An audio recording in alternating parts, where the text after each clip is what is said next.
नमस्कार, आप देख रहे हैं विशेष और मैं हूं पुण्य प्रसून वाजपेयी। उत्तर प्रदेश में बीजेपी को प्रचंड बहुमत मिलने के बाद एक यक्ष प्रश्न सियासी फिजा में तैर रहा है। सवाल है कि उत्तर प्रदेश का अगला मुख्यमंत्री होगा कौन। अब तक बीजेपी में तमाम नाम मुख्यमंत्री पद के दावेदार के रूप में घूम रहे हैं, लेकिन यह तो कोई नहीं जानता कि प्रधानमंत्री नरेंद्र मोदी के मन में है क्या।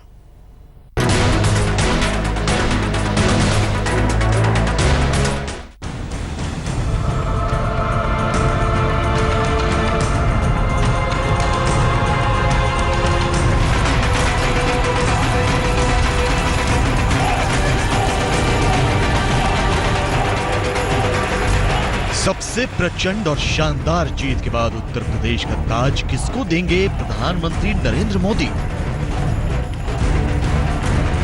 कोई भी पेड़ कितना भी ऊंचा क्यों न हो, लेकिन जैसे ही फल लगते हैं वो झुकने लग जाता है।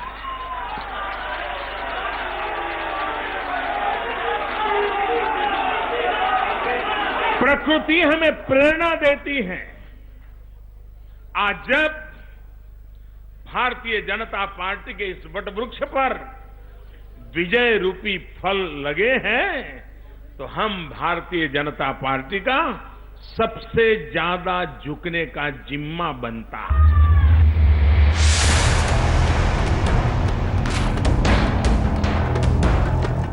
यह सवाल सबकी उत्सुकता बढ़ा रहा है कि कौन बनेगा उत्तर प्रदेश का मुख्यमंत्री।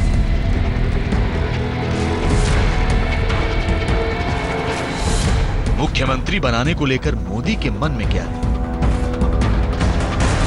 क्या मोदी के मन में अपनी सरकार के नंबर 2 राजनाथ सिंह चल रहे हैं, जिन्हें वो यूपी की बागडोर सौंपना चाहते हैं? लेकिन राजनाथ कहते हैं यह गलत है। सर, बड़ा खबरों में एकदम चल रहा आपका नाम। फालतू बात से अनावश्यक है सर। अरे क्या फालतू बात? नहीं जाएंगे।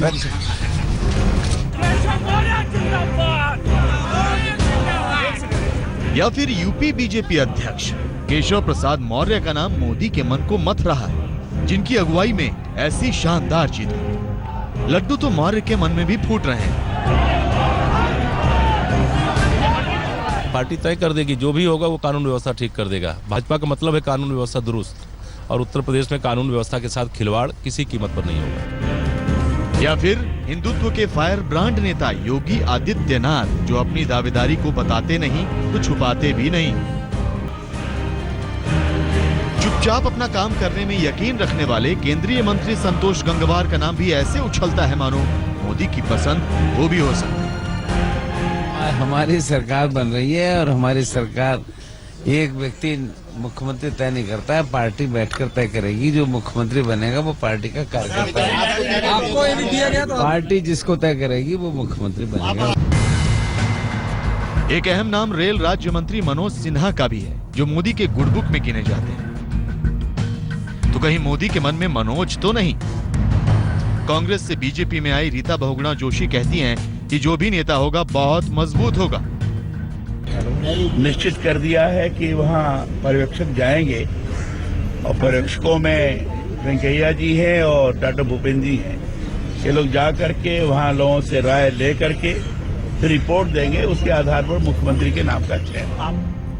वैसे तो पहले ही ये चर्चा थी कि गुरुवार को विधायकों की बैठक में केंद्रीय मंत्री वेंकैया नायडू और बीजेपी महासचिव भूपेंद्र यादव पर्यवेक्षक बनकर जाएंगे और उनकी राय लेकर लौटेंगे, तो बीजेपी संसदीय बोर्ड नए नेता के नाम पर मुहर लगाएगा और मुहर पर आखिरी मुहर अध्यक्ष अमित शाह की लगेगी। लेकिन अब तक यही साफ नहीं हो पाया कि विधायकों की बैठक होगी कब। यूपी का मुख्यमंत्री कौन होगा, इसका सही जवाब या तो नरेंद्र मोदी जानते हैं या फिर अमित शाह। लेकिन जब तक नाम का औपचारिक ऐलान नहीं हो जाता, तब तक अटकलों का बाजार गर्म है।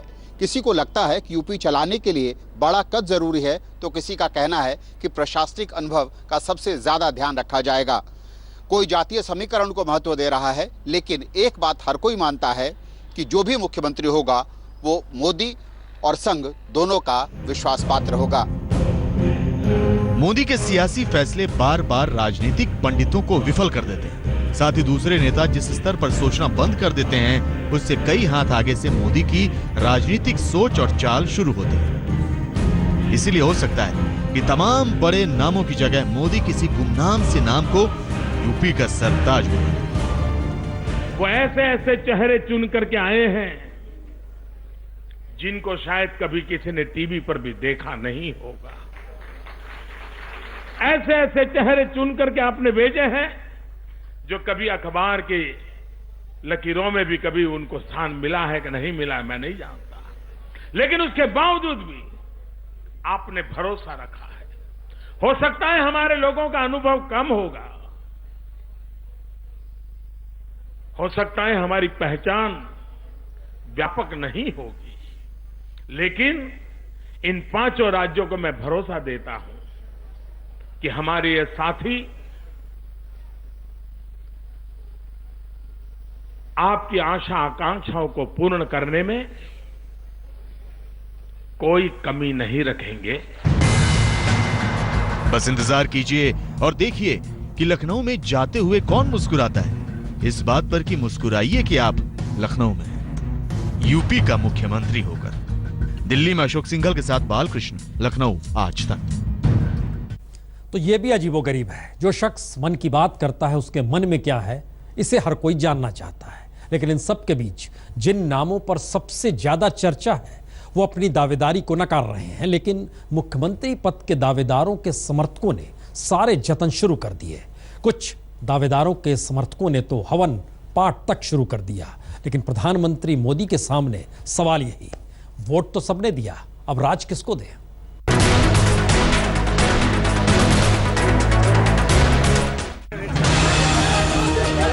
नहीं बनेंगे।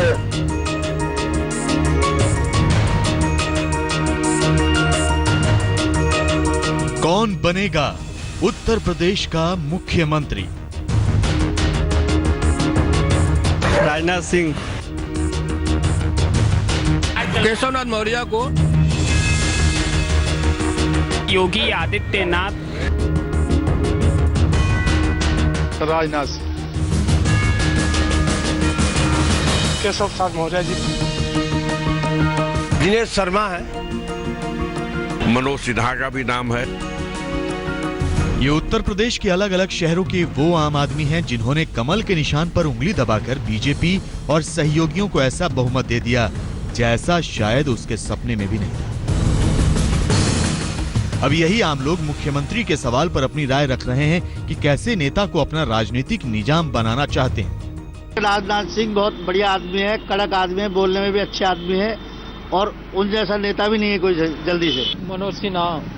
मनोज सिन्हा क्यों? मनोज सिन्हा बहुत विकास कार्य किए हैं 2-2.5 साल के कार्यकाल में, जितना वो किया आज तक कोई किया ही नहीं है। जिस प्रकार की भारतीय जनता पार्टी का मैनिफेस्टो रहा है, मेरी नजर में योगी आदित्यनाथ ये अच्छे होंगे मुख्यमंत्री के तौर पे। देश नेतृत्व जो है केशव प्रसाद मौर्य जी ने जो किया, इन्होंने पूरे जो है पिछड़े वर्ग की जो 54% की आबादी रही, उन पर इन्होंने अपनी एक छाप मेहनत दिन रात करके जो है केशव प्रसाद मौर्य जी ने अनवरत दिन रात मेहनत करके अपना अच्छा योगदान माननीय नरेंद्र मोदी के सानिध्य में, अमित शाह के सानिध्य में दिया और बैकवर्ड समाज जो है इनके साथ विधिवत रूप से जुड़ करके अपना एक अहम भूमिका निभाई। जानकारों का मानना है कि प्रधानमंत्री नरेंद्र मोदी हर स्थिति का सामना करने की रणनीति पहले से बनाकर रखते हैं, इसलिए हो सकता है कि उत्तर प्रदेश में किसकी ताजपोशी करनी है वो भी तय कर रखा होगा।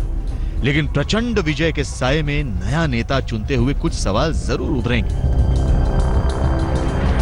उत्तर प्रदेश की दलित बहुल 90 सीटों में 75 सीटें बीजेपी ने जीती हैं, तो क्या किसी दलित नेता पर दांव लगाया जा सकता है? उत्तर प्रदेश की अगड़ी जातियों वाले दबदबे वाले 225 सीटों में 182 सीटें बीजेपी ने जीती है। इस आधार पर अगड़ी जाति के नेता भी उम्मीद पाल सकते हैं। पिछड़ों ने उत्तर प्रदेश में बीजेपी को दिल खोलकर वोट दिया, तो उनकी भी उम्मीदें उफान मार रही होंगी। इन सब के बीच मोदी की खासियत लो प्रोफाइल रहकर काम करने वाले किसी मेहनती नेता पर दांव आजमाने वाली है, लिहाजा कोई नया चेहरा भी सामने आ सकता है। इन्होंने वैसे ही कठोर परिश्रम को लेकर मोदी अपने इरादे बार बार जफलाते रहते हैं। ये एक ऐसा प्रधानमंत्री है जिस पर ये पूछा जाता है कि इतना काम क्यों करते हो।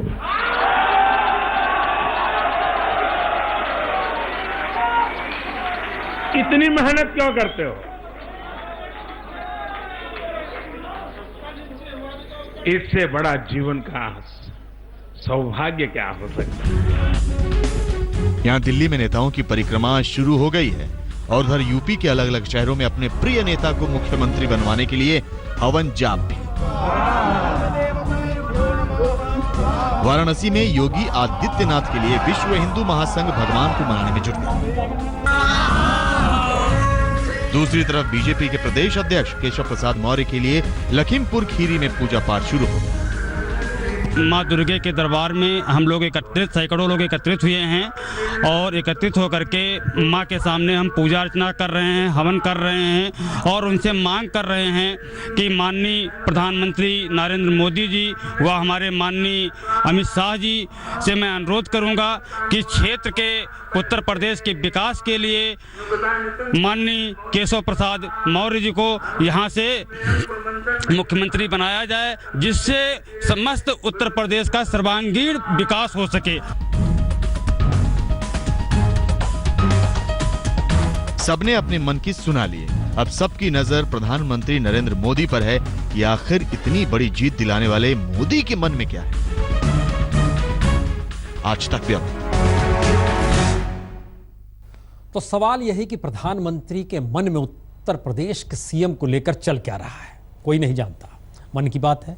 वैसे यह भी कोई नहीं जानता कि उत्तराखंड में भी प्रचंड बहुमत मिलने के बाद प्रधानमंत्री किसको मुख्यमंत्री बनाना चाहते हैं, लेकिन 3 नामों की चर्चा बहुत तेज है।